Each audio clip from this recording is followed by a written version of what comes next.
Assalamualaikum anak-anak. Bagaimana kabar kalian?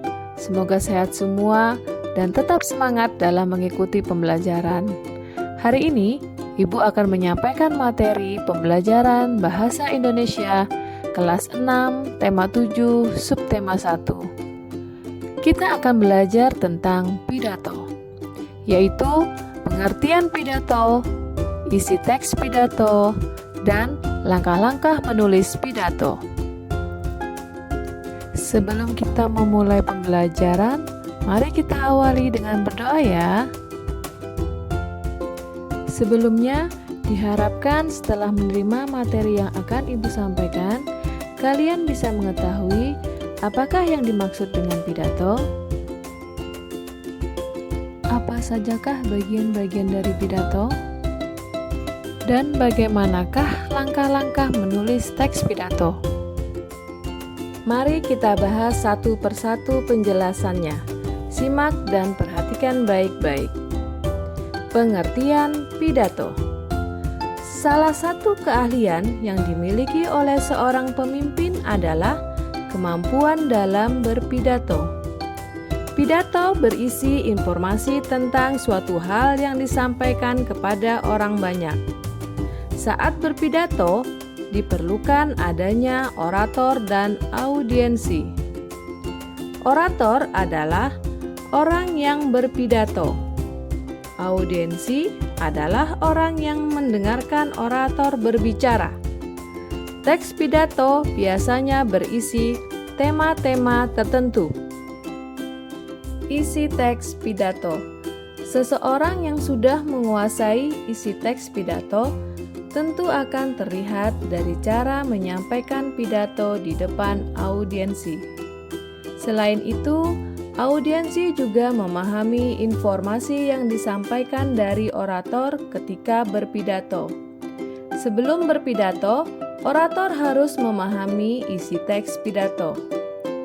Teks pidato yang baik memiliki bagian-bagian, yaitu salam pembuka, kalimat sapaan, kalimat pembuka, isi, kalimat penutup, dan salam penutup.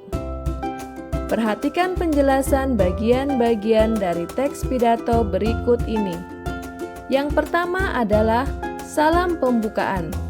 Bagian dari teks pidato yang terletak pada bagian awal pembukaan pidato.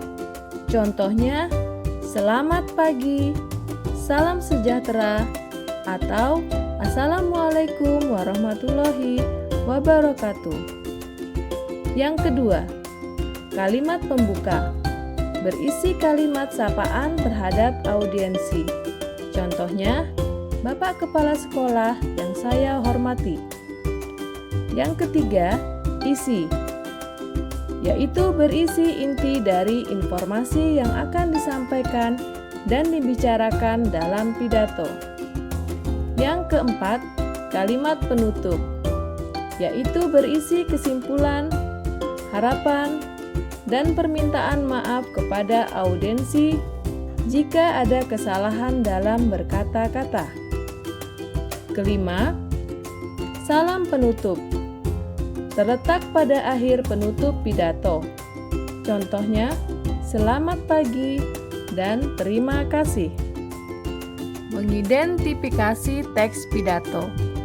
Pidato bertujuan untuk mempengaruhi orang lain agar berpikir dan bertindak sesuai himbauan yang disampaikan, serta memberikan pemahaman informasi melalui pidato yang disampaikan. Berikut langkah-langkah menulis teks pidato. Yang pertama, tentukan topik atau tema pidato. Topik atau tema sebaiknya disesuaikan dengan momen tertentu, sehingga mempunyai arti dan kegunaan bagi pendengar. Yang kedua, kumpulkan referensi bacaan. Referensi pidato dapat diperoleh dari pengalaman, hasil penelitian, imajinasi, ensiklopedia, berbagai media massa, atau internet. Yang ketiga, buatlah rancangan teks pidato. Rancangan teks pidato disusun berupa salam pembuka, kalimat pembuka, isi, kalimat penutup, dan salam penutup. Yang keempat, rangkaikan pidato. Perhatikan kalimat efektif dan gunakan kata baku saat menyusun pidato. Dan yang kelima, latihan membacakan pidato. Saat berlatih, perhatikan pelafalan dan intonasinya. Baik, selanjutnya contoh isi teks pidato. Coba kalian perhatikan contoh teks pidato berikut ini. Perhatikan pada salam pembuka, kalimat pembuka, isi, kalimat penutup, dan salam penutup. Anak-anak, sekarang mari kita lakukan kegiatan berikutnya, yaitu mengerjakan tugas. Baca dan pahami bagian-bagian teks pidato yang dibagikan secara acak dan diskusikan bersama teman sebangku kalian.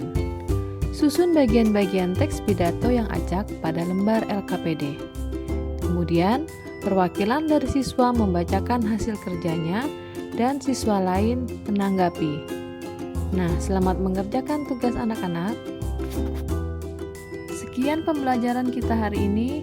Insya Allah kita akan berjumpa kembali di pembelajaran berikutnya. Tetap semangat anak-anak. Terima kasih.